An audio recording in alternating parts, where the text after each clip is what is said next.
today's news. Azadlık newspaper employees not allowed in Azerbaijan publishing house.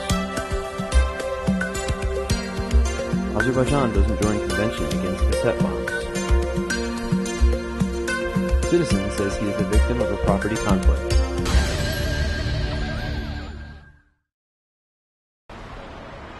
Azadlık editor-in-chief Ganimat Zahid told Objective TV that on August 2nd, the employees of the Azadlık newspaper were not allowed to enter Azerbaijan Publishing House. According to Zahid, the publishing house guards did not allow employees to enter.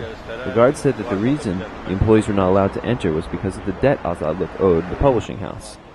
Zahid added that although he tried to meet with the publishing house director, Agabey Askerov, he was told that Askerov didn't have time to meet with him.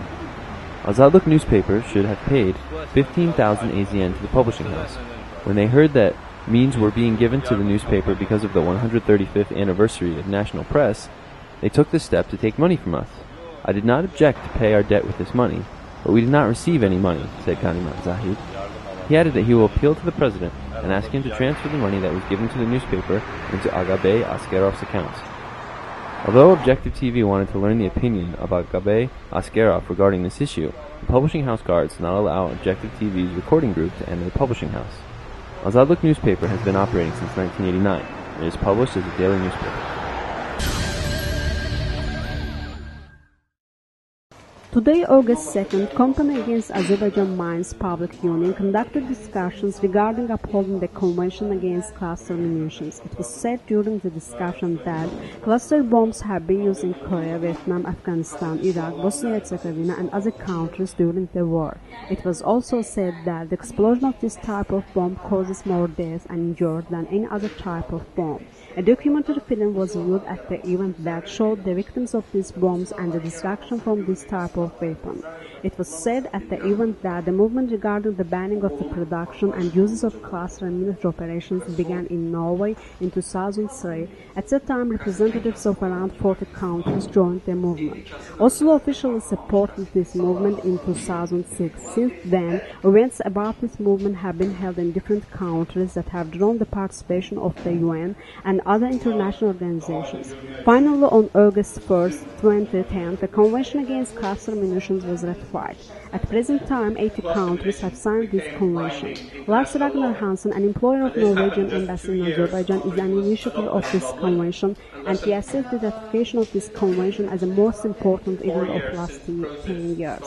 Hansen called on Baku to sign the convention too. Elçin Hüseyinli, an employee of the Foreign Affairs Ministry, stated the Baku official opinion regarding the convention. He said that the convention was already part of international law. In response to the Norwegian diplomats' call for Baku to join the convention, Hüseyinli said that the Azerbaijan government approved this convention and has participated in several events regarding it.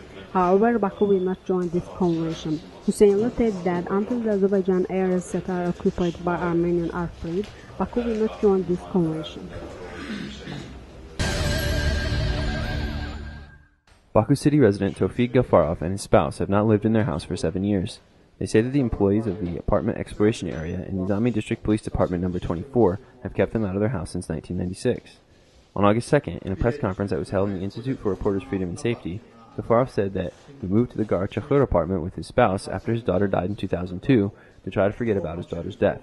They lived in the apartment for a year and a half. During this time at the apartment, he came to know his neighbors and he felt alive. According to Gafarov, the problems began after he returned to his house in Nizami District 23, Nakhchivansky Street, Apartment 1. The employees of the apartment exploration area destroyed his garden's fence and cut his clothesline. However, nothing of his neighbors was touched. They took a wagon that sharpens knives, scissors, and an axe belonging to Gafarov. At the present time, Gafarov is unemployed. He doesn't receive social benefits, even though he still had 10 years to work before he could retire. According to Gafarov, a former police employee named Majid, who lives in the same block, is the involved person in this incident. One of the neighboring women allegedly complained to the police about the instigation of Majid, and Gafarov was sentenced to 10 days under Article 21, intentional infliction of minor bodily harm, of the Criminal Code of the Azerbaijan Republic. They detained him in prison in Shuvalan. All the neighbors blackmailed his family in order to force them out. Human rights defender Taisia Gordeyeva evaluated the situation and said that old sick people were forced off of their property by a group. Gafarov said his spouse and him are the only people who can prove to the officials that they are right and don't believe the state.